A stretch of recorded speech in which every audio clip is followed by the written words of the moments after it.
Hello, everyone, and welcome to the KB Radio Network. And today is a special episode. There's no movie reviews or things of that nature. Today, we're talking about a murder case that took place in Fresno, Texas, and it was the trial of Karmelo Anthony. And no, not the basketball player, Karmelo Anthony. That's Carmelo with a C. This is Carmelo with a K, and he is a 17, at least he was a 17-year-old student at Memorial High School in Texas, and he has been convicted and sentenced to 35 years in prison for the murder of a fellow student, Austin Metcalf, who was also 17 at the time of this incident.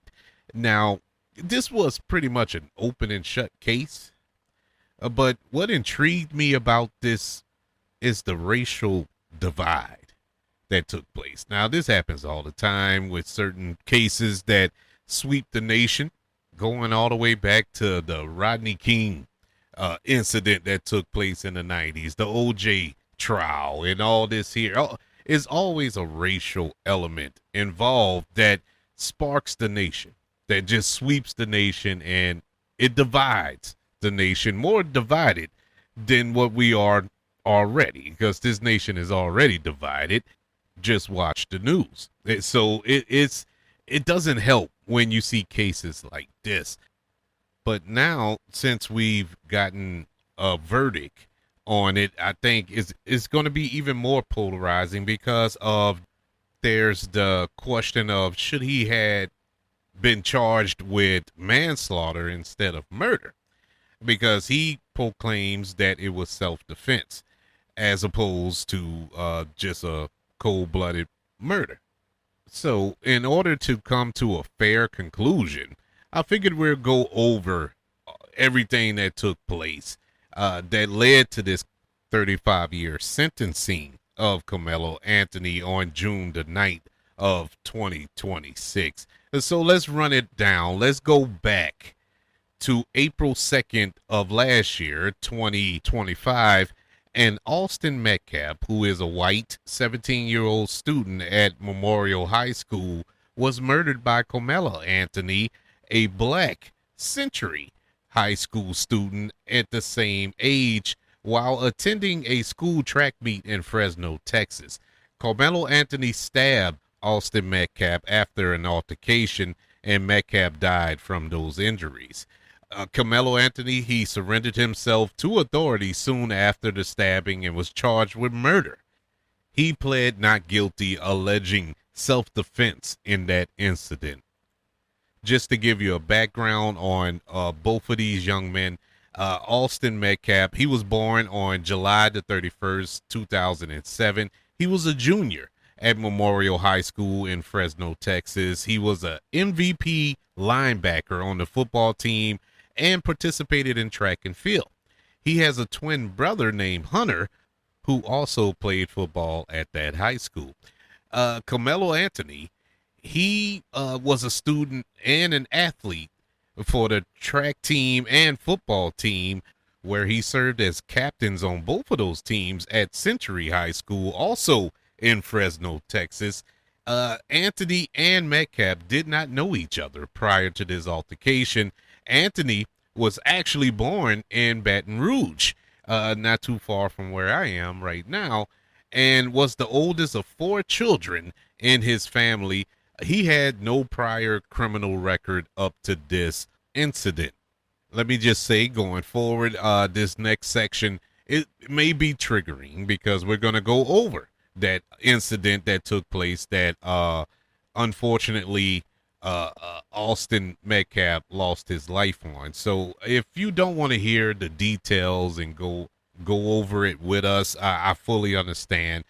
Just know you've been warned. I will be speaking, just giving details. I'm not going to give my opinions and be disrespectful to no parties involved in this incident. So let's dive into it.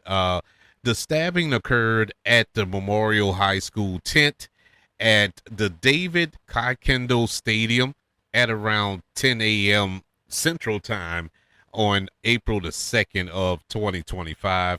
The altercation started when the track and field championship event was delayed due to a thunderstorm and heavy downpours. Hunter Metcalf, who is Austin's twin brother, told Anthony to move out of the Memorial's team tent. Austin then confronted Karmelo Anthony. During the argument that ensued, Anthony allegedly said, "Touch me and see what happens," while reaching his hand into his backpack. Metcalf then grabbed Anthony to move him. In response, Anthony pulled out a black knife from the backpack and stabbed Metcalf once in the chest before running away. Another witness in the Fresno police arrest report stated Austin and Anthony went back and forth, and then Austin stood up and pushed Anthony to get him out of the tent. After being stabbed, Metcalf ran down the bleachers, grabbed his chest, and told those around him that he needed help. When police arrived, he was not conscious or breathing, and athletic trainers were performing CPR on him. Austin Metcalf was pronounced dead minutes after arriving to the hospital. Karmelo Anthony quickly surrendered to police. According to the reporting officer, Karmelo Anthony first said he was protecting himself and was emotional and crying after being arrested. The officer then communicated to others that he had Anthony in custody, at which he responded, "I'm not alleged, I did it," end quote. As he was being escorted to the police car, Anthony reportedly said, "He put his hands on me and I told him not to." While he was sitting in the back of the police car, he asked if Metcalf was going to be okay and asked the officer if what he did could be considered self-defense. Karmelo Anthony was charged with murder and transported to Collin County Jail. He was charged as an adult since, under the Texas criminal justice system, defendants aged 17 and older are prosecuted as adults. On April 14th of 2025, Judge Angela Tucker lowered Karmelo Anthony's bond from $1 million to $250,000, citing his clean criminal record and his academic and athletic achievements in school. Anthony was released on bond that same day. According to his release conditions, an adult was required to supervise him at all times. He was required to contact the judge's bailiff every Friday morning, and he was prohibited from using social media or contacting the family of Austin Metcalf. Karmelo's attorney said that he will plead not guilty and claim self-defense in the trial to come. Anthony could not have been the subject of a life sentence without parole or the death penalty due to being 17 years old. On June the 24th of 2025, a grand jury indicted Karmelo Anthony on charges of murder. And so we move on to the trial, which began on June the 1st of this year, 2026, with jury selection under Judge John Roach Jr. presiding.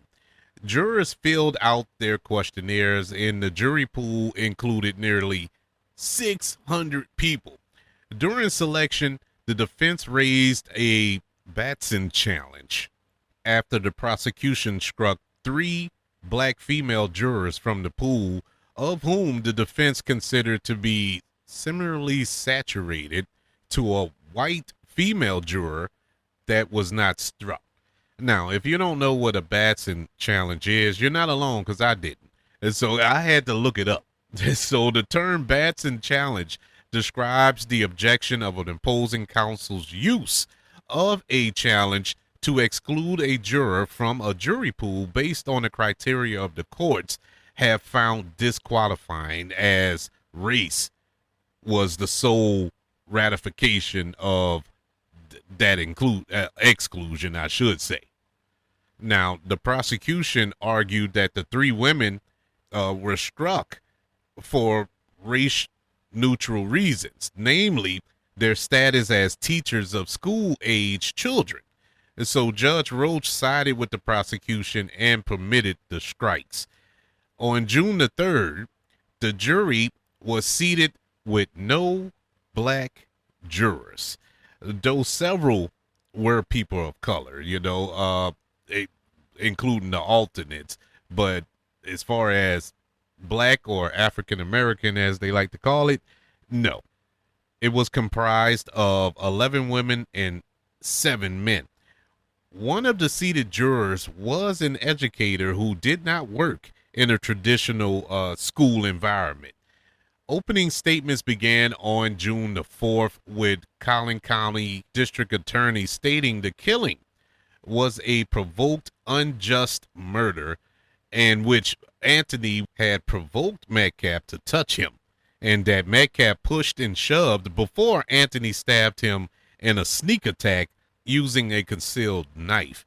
The district attorney stated that the case did not concern race or self-defense. The defense attorney stated there are various accounts of what occurred before the stabbing and that Karmelo Anthony was seated when confronted by Metcalf and his brother Hunter. He stated it was Metcalf who made the first contact and Anthony reacted in a split second of fear and chaos as the group was turning on him. And now the defense attorney argued that Karmelo Anthony was defending himself. The jury was then shown grainy surveillance camera footage of the incident, which prosecutors said showed Metcalf pushing Anthony and then Anthony exiting after stabbing Metcalf. A coach from Memorial High School then testified that it was unusual for a teammate to be seated in another school's tent, as Anthony was before being confronted by Metcalf.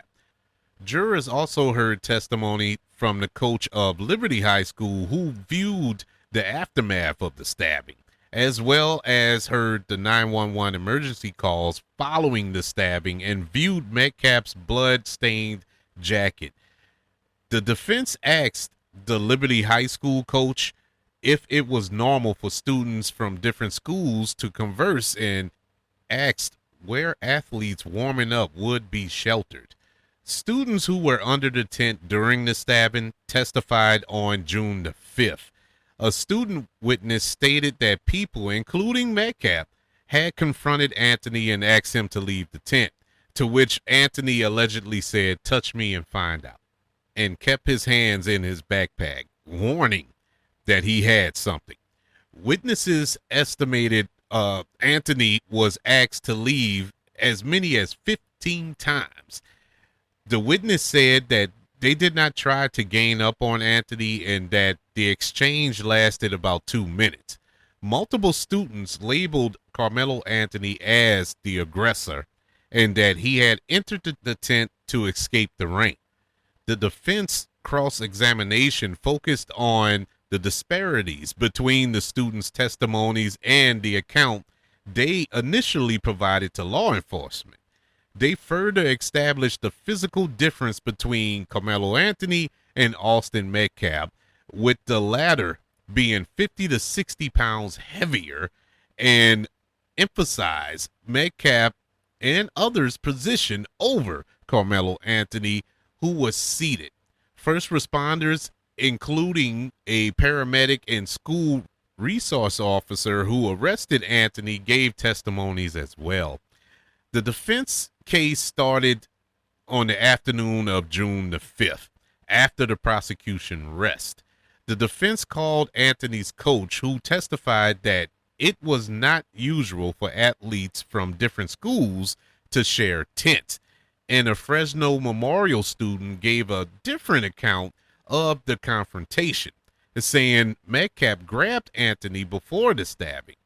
However, under cross-examination, he stated Anthony had provoked him. A police officer testified that carrying a 5-inch knife is not unlawful in Texas, even though it is against school policy. The defense rests on June the 8th with Anthony not being called to testify. Closing arguments occurred on June the 9th. And after deliberating for close to 3 hours, the jury returned a guilty verdict on Karmelo Anthony in the charge of murder. The verdict was announced at 1:35 p.m. The jury rejected the sudden passion claim and sentenced him to 35 years in prison. Now, there's a lot to unpack there. You can come to your conclusions, and everybody's gonna have one. Everybody is gonna have their own opinion. That justice was served, and then you're gonna have another contingent that say justice wasn't. Did he commit a crime? Yeah, he did. There's no denying that. The young boy died at his hands. Now, what led up to that?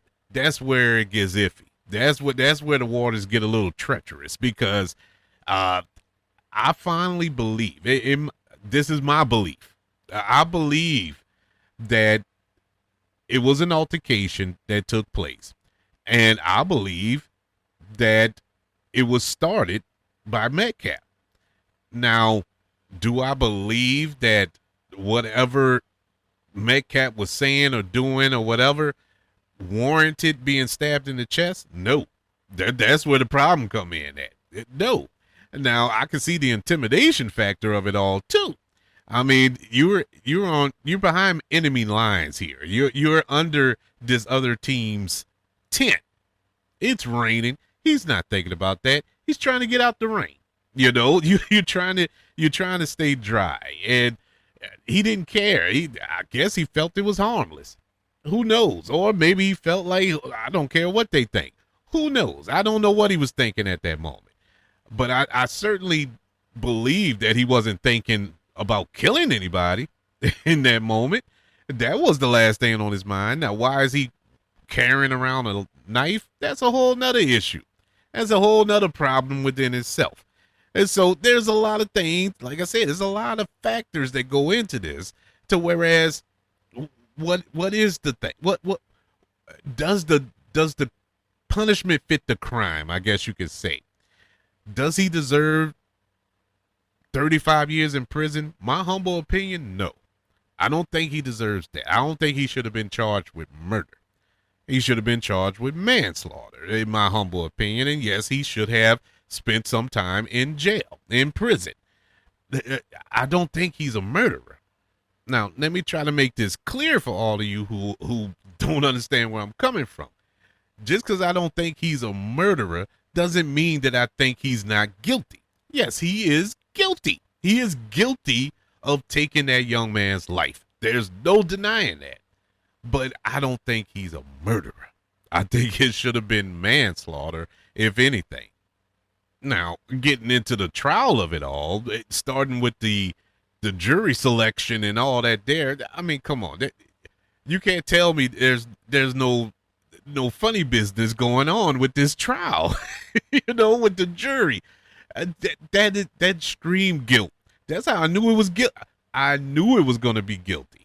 I knew right off the bat. That's why I didn't really follow the trial. I waited to the end to really dive into it and find out what all happened, what all took place. Because in my feeble mind, and I'm not the sharpest knife in the drawer, I never proclaimed to be the smartest person on earth. But in my little feebled mind, I don't understand the whole notion of we can't make this about race. I don't want these black women on sitting on the jury because they're going to be biased. So your counter to that is to put all white people on the jury and make it biased. The logic just don't logic with me. Not in that sense. I don't get that. That's not fair. That's not, I don't feel that's right. But I will say this about the jury. The jury had no choice but to come up with a guilty verdict. If you know how juries work, they only can go by what's being presented to them and what charges are laid out for the defendant. So they gotta go that way. They have to go that way, at least in certain cases. This could be different. It could be different because it's in Texas. I don't know the ins and outs of all their stuff. I'm not a lawyer, not a judge, so I can't tell you the ins and outs of the criminal justice system in Texas. Really can't tell you it all in Louisiana where I live. But I know that there's different laws for different states and different cases and charges and all this other foolishness. It's a lot. It's a lot. But I think it's kind of weird that that jury selection went the way it went, and you fully saw it. This was the quickest murder trial I ever saw in my life. What, a week? That's crazy to me. I've never seen a quicker murder trial. The other thing that I kind of scratch my head on here is the defense decision not to have Karmelo Anthony take the stand. Now, would that have helped him in the long run? Probably not. It probably wouldn't have helped him. I think everybody had their decisions made long before this trial started. But I would love to hear from his mouth, what took place, or what's his interpretation of what took place on that day. Maybe he could have shed some light on it. Maybe seeing it from his perspective, we can get a different view. Good or bad. Maybe, because he can go up there and completely poo the bed, and he sounds guilty as sin, and you're like, okay, guilty. Because more often than not, when defendants take the stand, you can point out if they're lying. You can see if they're fibbing. So it sometimes is good for the defense, sometimes it's bad for the defense, but I would have loved to have seen him on the stand and fight for his life. He's literally fighting for his life. He's 18 now, I believe, and he'll be 52, 53 years old before he gets out of prison. Life over. He didn't get a life sentence, but life over. 53. I mean, I don't know about the parole. I didn't hear anything about being eligible for parole at a certain time. I don't know. Maybe, but either way it go, his life is over, And the sad part about this case, the saddest thing about this case, no matter what the verdict would have been, had it went not guilty or no contest or guilty as it was, we got two families whose lives will never be the same. The Anthony family life would never be the same, and definitely not the Metcalf family. Their lives would never be the same. They lost a son. Both families lost a son. Now, unfortunately for the Metcalf family, unlike the Anthony family, who can go visit their son in prison, they can't visit Austin Metcalf. Now, it's sad. It's just a sad situation all the way around. And I hate that this took place. I hate that this turned into a racial war within this country, as if we don't have enough racial wars raging in this country right now with the Voters' Right Acts and all this other stuff. Now you got this case that it's just, I don't know, man. It was like fuel. It was like gasoline poured on a campfire when this all took place. So it's just sad, man. At the worst timing, man. It actually is no good timing for this. None. I want to touch in on this too, because speaking of the Anthony family, they had a situation, or are going through a situation, I should say, with a fundraiser. Is a GoFundMe, a crowdfunding campaign thing. The Karmelo Anthony family, they set up a Give Send Go, whatever it is. It's like a GoFundMe, and it was to pay the legal bills, the legal defense for their son, and they raised over a $500,000, $515,000, and they raised it by May. And the GoFundMe campaigns were launched by Metcalf's family as well, and the owners of a pizzeria in Fresno, Texas, where Metcalf worked part-time. They raised nearly $250,000. So the founder of the crowdfunding thing, the Give, Send, Go, Jacob Wells, he compared the case to those of Kyle Rittenhouse, you know, the idiot that shot the people at the Black Lives Matter march up there in, I think that was in Wisconsin, if I'm not mistaken. And he stated that Anthony should be afforded the same presumptions of innocence as anyone else. And so the next day, on May the 2nd, the Give, Send, Go turned off the commenting function on Anthony's fundraiser page, citing unacceptable volumes of racial and derogatory remarks, which is par for the course. In doing this fundraiser thing, Anthony and his family were attacked online for allegations that they bought a car and a $900,000 house from this donated funds. According to some reports, the family had not withdrawn any money from donations, and those claims appeared to be originated from a story in the Daily Mail. Shortly after Metcalf's death, an X account impersonating the Fresno police chief began spreading misinformation and fake autopsy reports and stuff like that. The post gained millions of views on Twitter, or X, whatever is being called right now, and on other social media platforms as well. The Fresno Police Department and the FBI began investigating the account for police impersonation. Also, that took place, this was right after the incident that took place in April of 2025. A group calling themselves Protect White Americans held a protest at the stadium where young Austin Metcalf lost his life. Protesters demanded that Karmelo Anthony be returned into police custody because he was out on bail at the time, or on bond, I should say, until the trial. Two counter protesters were arrested, and Metcalf's father told the organizer of the protest that he disapproves of his efforts, stating, and I quote, "You're trying to create more racial divide than bridging the gap.